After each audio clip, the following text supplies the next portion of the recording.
Hello, Yukon 28209. Yes, this is Candy Matson.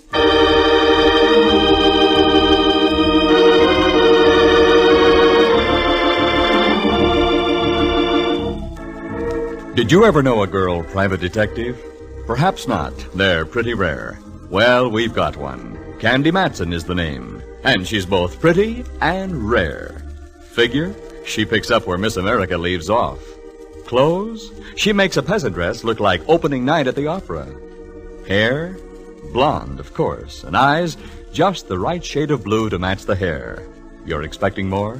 All right, let's meet her. She's on the phone now, in her penthouse on Telegraph Hill in San Francisco. Hello, Candy Matson. Well, bless my ever-loving little old serial number, Candy Matson. Watch out how you go tossing your serial number around, Pally. Who is this? Candy, I hope you remember me. This is Sergeant Kenley down at Fort Ord. Kenley the Galan, the GI who filled my slipper with beer and drank it. That's me, the poor man's Diamond Jim Brady. Sure, I remember you. I met you when I was down at Fort Ord with the USO. What's on your mind, Kenley? Wait a minute, I'll put it this way. What's new? Oh, like this is new. We're having a big shindig at the Senior Non-Commissioned Officers Club tomorrow night. You were elected as the girl most likely. Finish the sentence. Okay, as the girl most likely to be the queen of a ball. Oh, Kenley, you mad lad. I'd adore it.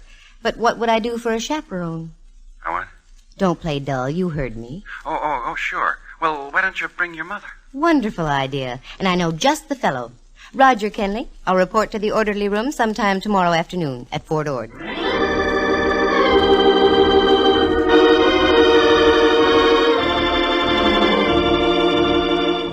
That's the way things happen with me, so casually.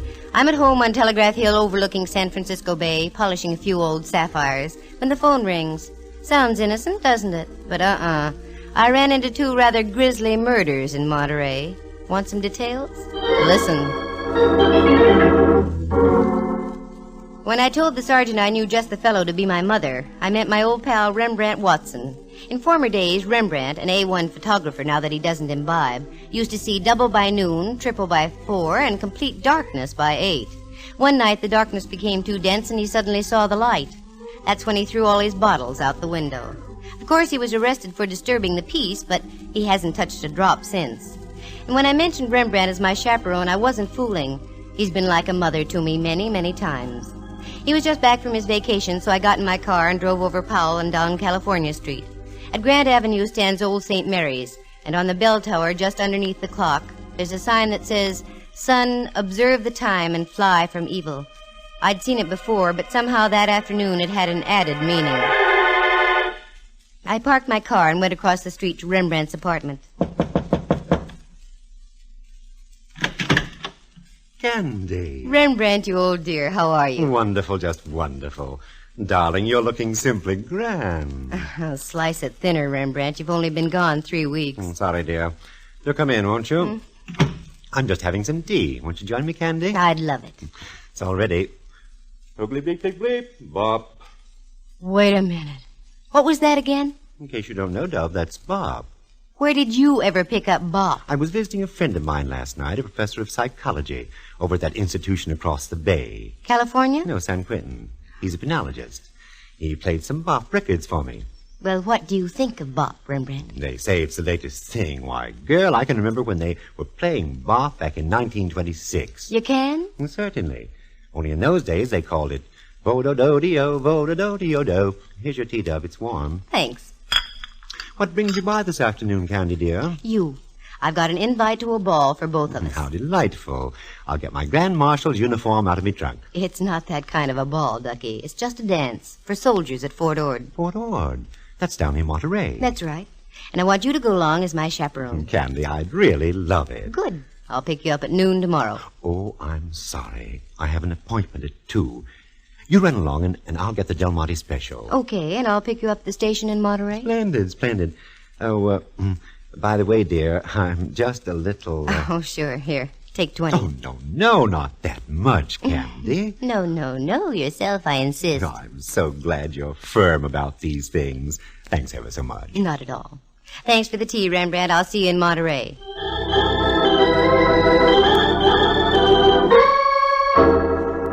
I gave Rembrandt a little chuck under the chin. He quivered his bushy eyebrows, and I left. If I was going to be queen of a military ball, I had to get some royal raiment. I picked up a mantilla and a strapless evening gown you had to hold up by sheer concentration and deep breathing. Then I had a quiet dinner for one, please, James, and went home and climbed aboard the Dream Express quite early. When I woke up, I had the nasty feeling that I had something to do. Then I remembered. I had a date that evening with Mallard. That's Inspector Ray Mallard of San Francisco Homicide. The nomenclature reads 6'2", weight 190, nice features, smart guy when it comes to solving a crime, but when it comes to talking about us and the future, he freezes up completely. I got dressed and whipped down to the Hall of Justice on Kearny Street. Well, Candy, how's Telegraph Hill's greatest lady detective? At the moment, Mallard, dear, I'm just between detectives. Kind of slow, huh? No, not slow. I just wrapped up a case. Now I want to take it easy for a few days. I've got news for you, Candy. Such as like what? Such as like I can't keep our date for tonight.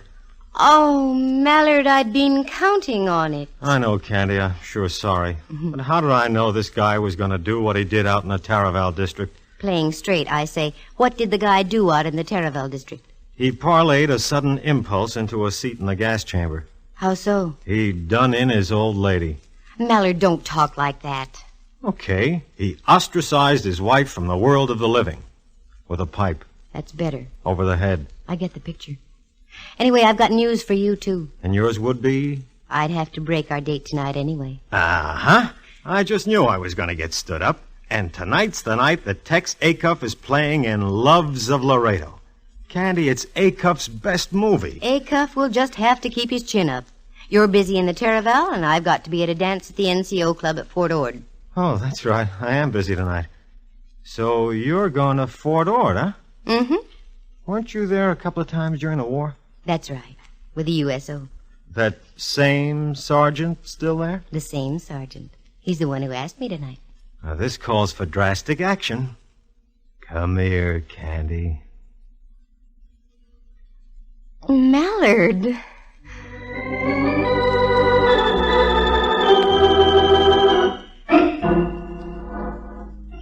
It was one of those rare moments. Mallard kissed me. Part of me floated out of his office. Then part of me floated back in and picked up the rest of me. Then all of me floated out again. Then I realized I'd forgotten my hat. I went back and got it. Then I saw I didn't have my purse. I went back and got that. Keep this up and you won't even get past Market Street, let alone to Fort Ord.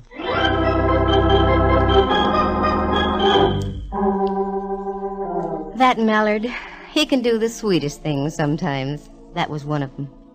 I got in the car, shifted into low, and that's the last I remember until I came to in front of the Rancho in Carmel. Obviously, one kiss from Mallard was better than a tank full of 100-proof octane. I registered, got a cabana out and back, showered, changed, and drove back into town. The drive down must have been dusty because I was extremely dry. So I stopped at Griff's, a cute little place with old theatrical pictures all over the walls. Yes, miss. Would you care for something? Oh, yes, a martini, please. Very dry. Very dry. Righto. You're new here, aren't you? Yes, I am. I started working here about 3 weeks ago. I thought so. I was down about a month ago, but I don't remember seeing you. No, the fellow who was here became ill. Mr. Griffin hired me. Nice place to work. Oh, yes. It's very enjoyable. Here you are, miss. Thank you. I know you don't know who I am, but I'm a very good friend of Mr. Griffin's, and I came away without any money. Could you cash a check for me? Well, I don't know. I'd like to, but do you have any identification with you? Oh, yes, of course. Here, my driver's license. Matson. Candy Matson. Mm-hmm. Now I know why I thought I recognized you. Aren't you presiding over the dance tonight at Fort Ord? Well, yes. Why? I saw your picture in the paper yesterday. Yesterday? What? I only knew about it myself Oh, that Kenley, what an operator. I'll be happy to cash your check, Miss Matson. Good. I'm going to need it. A queen has to scatter a little gold amongst her subjects. The lad cashed my check and I left for the fort. I drove out past Seaside, then on past Ord Village and onto the reservation itself. The guard motioned me through the south gate with a wave of his hand and a... Yep, still the same old Fort Ord. I wove my way through the streets and finally pulled up in front of the senior NCO club.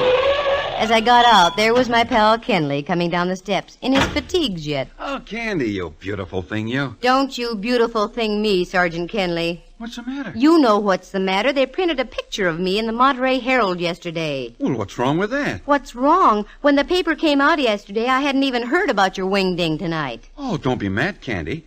I've never seen you say no to a worthwhile cause yet. This is a worthwhile cause? That's right. Every cent we take in, we're turning over to the community chest. Oh, well, that puts a different light on it. Oh, I knew you'd see it that way. Mm-hmm. Wait a minute. You don't charge for these NCO dances. How are you getting any proceeds out of it? Oh, I didn't tell you, did I? Every half hour we're having a raffle. The highest bidder gets a free dance. With you. Oh, that Kenley. Well, it was getting dark, and the Del Monte special with Rembrandt aboard would soon be pulling in. So I went back to Monterey. All of a sudden, I decided to play games. About a mile from town, the train stops at Del Monte itself. I thought it might be cute if I went back, got on the train there, and met Rembrandt that way.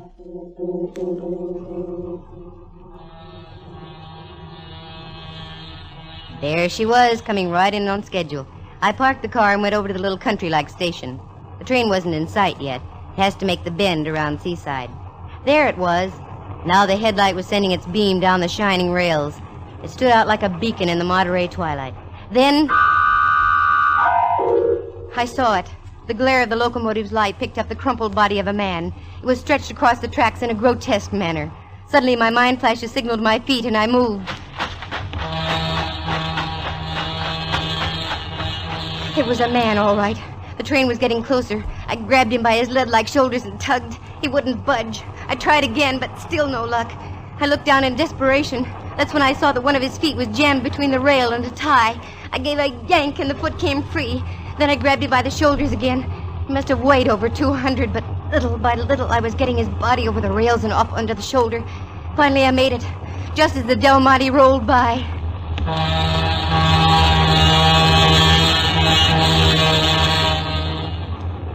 The body had fallen over on top of me as I pulled him away from the rails. I shoved him to one side and he flopped over. As he did so, I realized my companion was very cold, very limp, and very dead. A card fell out of his pocket, and I did the natural thing and picked it up. By that time, the train was pulling out. I tried to catch it, but it was too late. It was only a mile into Monterey, so I left my cold friend and drove in after the train.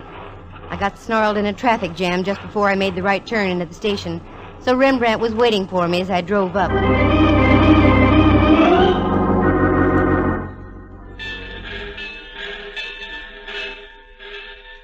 Dove, how nice of you, right on time. Never mind the salutations. Come on, we've got work to do. Don't tell me I'm supposed to take your place at the ball tonight. No. I've discovered a body. Candy, dear, how occupational. How irritational. Come on, let's go. Where? Monterey Sheriff's Office. But you'll miss the ball, girl. Not tonight, I won't. I darn near got killed myself. Tonight I'm going to have fun. Let's go. I went over to the sheriff's office. They have a staff of 9 men. I placed everything in their capable hands and drove Rembrandt over one of the local hotels. I went back to the rancho, climbed into my strapless queen outfit, and went back to pick him up. He came out with a bewildered look on his face. I didn't say anything. We drove along through the Ord reservation, and finally I popped the question. Okay, Rembrandt, what's wrong? Nothing, except this. What's this? A card. While I was dressing, a man knocked on me door, shoved this into me hand, and told me to tell you about it, and left. Let me see it. Here. Oh, careful, Dub. Don't go off the road. The military wouldn't like that. They dislike messy forts. Wait a minute. Look through my purse, Rembrandt. Precisely for what? For a card that matches this one. Lipstick, lighter, handkerchief. Oh, here we are. You're right, Candy. It matches exactly. Does it make sense? Not yet. This is a warning, Rembrandt. A warning to keep my nose out of somebody's business. Yes, but what's this on the card? I don't understand. I thought you were studying the cello, Rembrandt, dear. Oh, I am. Then you should know what that is. That's the musical signature for F sharp. The gent who gave Rembrandt the card had obviously been following us since we left the sheriff's office. Now I knew I was in on something. But what? That body didn't crawl on the tracks all by itself. It was placed there deliberately in hopes the train would mangle all evidence. I'd have to worry about that later. I had a date to keep, and I was going to keep it. Once again, I pulled up in front of the Senior Non-Commissioned Officers Club. Rembrandt helped me out, and we went in. The joint was really jumping. As we went in, dear old Sergeant Kenley was there to greet us. Oh, Candy. Oh, glad you're here. I was getting worried. Ha, ha, ha. He's worried. Yes. Ha, ha, ha. Ha, ha, ha. I don't get it. That's all right, Sergeant. Kenley, I want you to know Rembrandt Watson, my chaperone this evening. You're... glad to know you, sir. You needn't talk down to me, Sergeant. I have campaign ribbons for just such battles as this. Okay, Kenley. When do we start the raffle? Right now. Come on, Candy. If ever a girl gave her all for the Army, that was I. I danced until my insteps had insteps. Going on toward midnight, they started another raffle. A dark-looking sergeant bid $6, and I was to dance with him. Rembrandt was fighting the Boxer Rebellion all over again with some top kick, so I was stuck, but good. Miss Matson, that was my last $6. You shouldn't have done it, Sergeant. Ah, it was worth it. But if you don't mind, I'd rather not dance. Sergeant, for those kind words, I make you a lieutenant. No, thanks. I'd rather be a sergeant. But would you mind walking outside on the terrace? It's awfully stuffy in here. Sergeant, it would be a pleasure, believe me. We went outside. The night was strictly moderage, sparkling with stars, not warm, not cold, and a slight smell of sardines in the air. That's good. That meant the canneries were working. But speaking of the smell of fish... Let's go this way, shall we? Why? There's a beautiful view of the entire bay from over here. Look, Sergeant, I only came down here to dance... I said come with me. What? You're hurting my arm. Now, wait just a minute, Sergeant. No, you wait, Candy Matson. I know who you are. You had to come down here where you weren't wanted. You don't seem to understand that I was... You had to go find a body on the tracks, and you ended up with 2 cards that were identical, didn't you? Give me those 2 cards. I haven't got them. Don't give me that. Where are they? I don't know what you're talking about. I haven't got any cards. Okay, sister, you ask for it.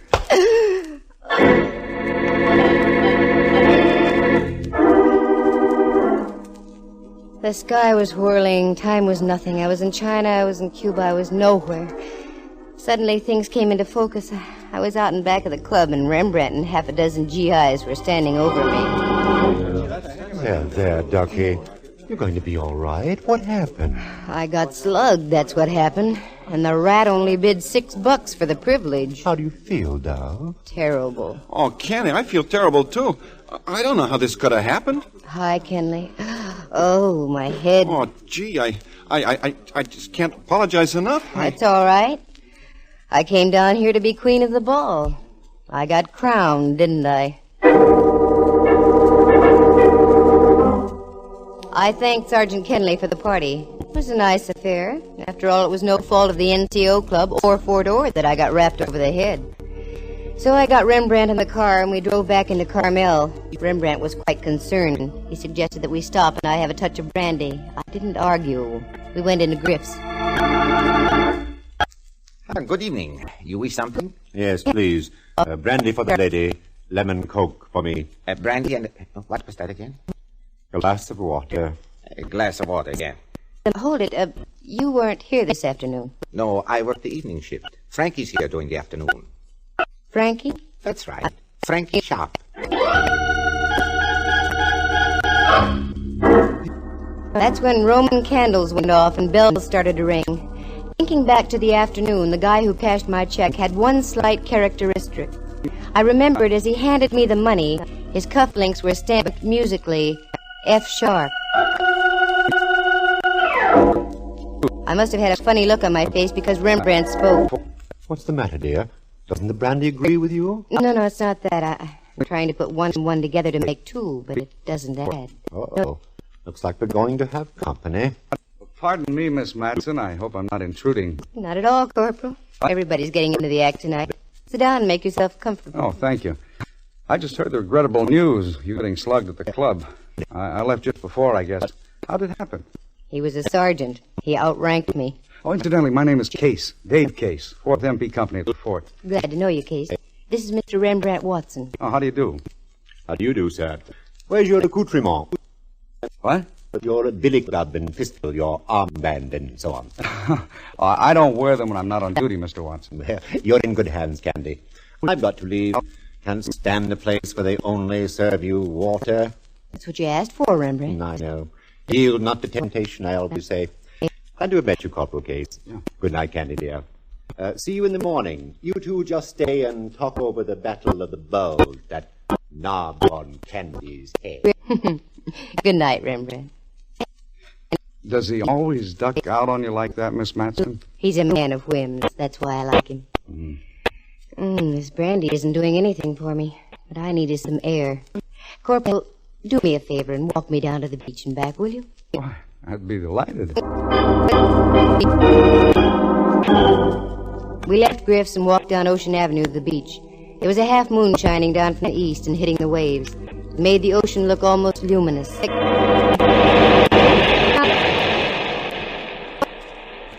Feel a little better, Miss Matson? Yes. I wonder what that character hit me with. Come on, Corporal. Let's go along the beach a little way. Aren't you cold? No, this is fine. Wait. Wait a minute, Case. What? Down there. Right at the water's edge. Looks like the body of a man. Why, you're right. Let's go.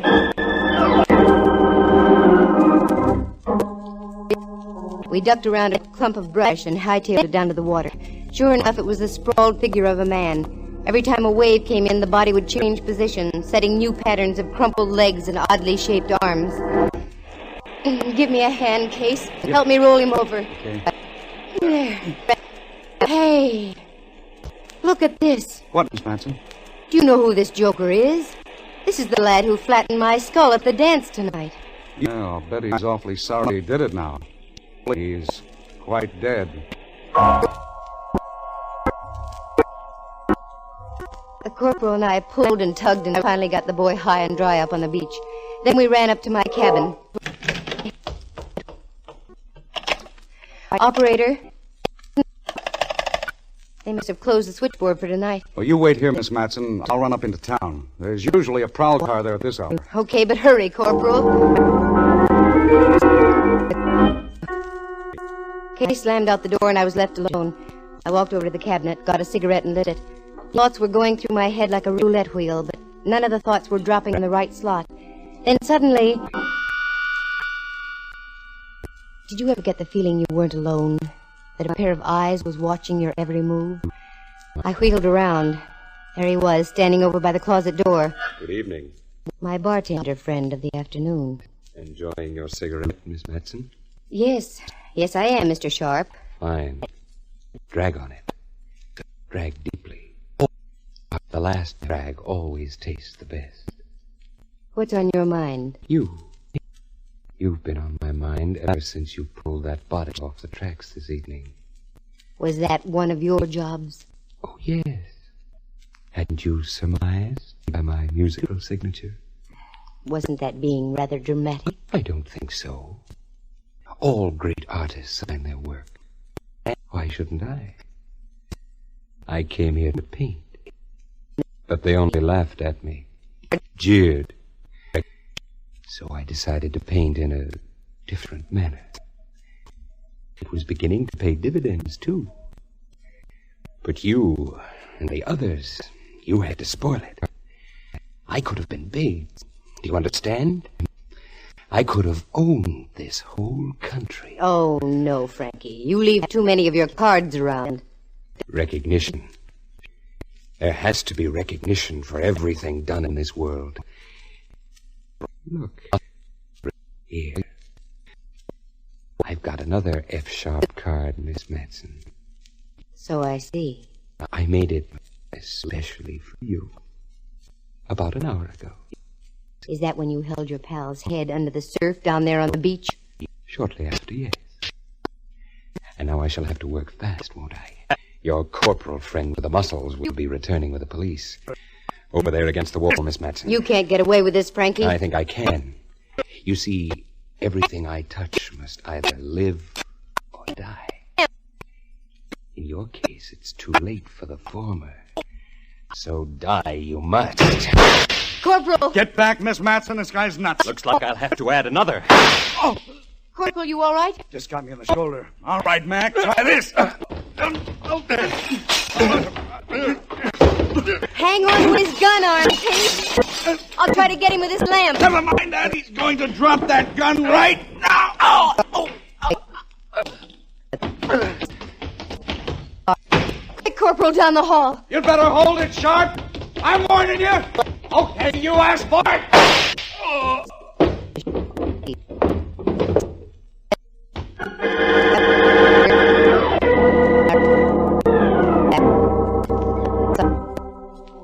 F. Sharp was quite flat, there at the bottom of the stairs. N. Sharp, being flat, was a natural. He looked awfully good that way. All I can say is I am terribly grateful for Fordord's highly efficient MPs. Case ducked out to get the police, but halfway down the stairs he heard Sharp's voice in my room. He tiptoed back and listened just long enough outside my door. Just as Frankie had leveled his pistol at my head, Case broke through and wrestled the gun out of Sharp's hand. Oh, the rest of the facts? Well, I've got the discern data right here. Frankie Sharp was a wise boy. He was dishonorably discharged from the Army in 1946. He came to the Monterey area with a complete load of Army uniforms, fatigues, and general equipment. He set up a little ring of other ex-GIs with bad records, all dishonorably discharged also, all professional gamblers. On Army paydays, he'd rig his mob out with GI uniforms. Then they'd gang up on the boys from the camp and take them for all their dough with marked cards and loaded dice. The gang was familiar with Army routine, so it was easy for them to make like real soldiers. But Frankie Sharp was keeping too much of the loot for himself, so he decided to set up a new gang. One by one, he had his boys marked for sudden and violent death. The first was the guy I pulled off the tracks. Sharp and the fake sergeant who slugged me were parked up on the highway watching to see the Del Monte Special put on the finishing touches. When the gag misfired, they followed me, found out where Rembrandt was staying, slipped in one of their business cards as a warning for me to stay out.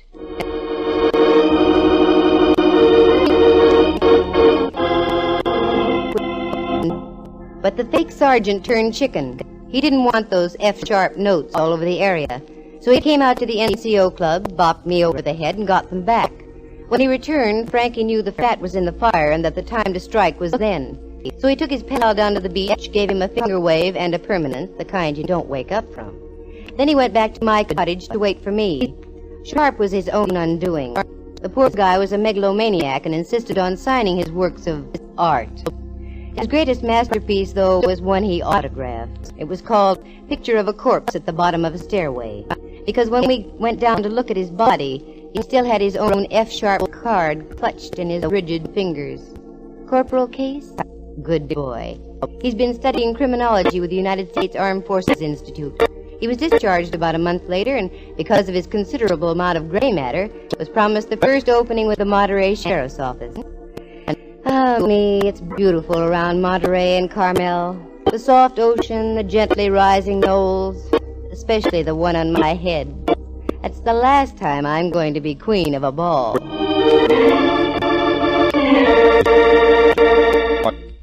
Listen again next week at this same time. For excitement and adventure, just dial... Candy Matson, Yukon 28209.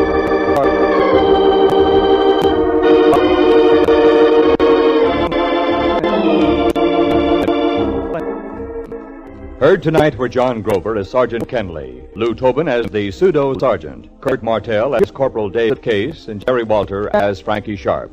Henry Leff is Inspector Ray Mallard, and Jack Thomas portrays the role of Rembrandt. The program stars Natalie Masters as Candy and is written and produced by Monty Masters. Eloise Rowan was at the organ, and sound effects were created by Bill Brownell and Jay Rendon. Corporal David C. Case is an actual person. Any resemblance to other people in tonight's play is purely coincidental. The program came to you from San Francisco. This is Dudley Manlove speaking.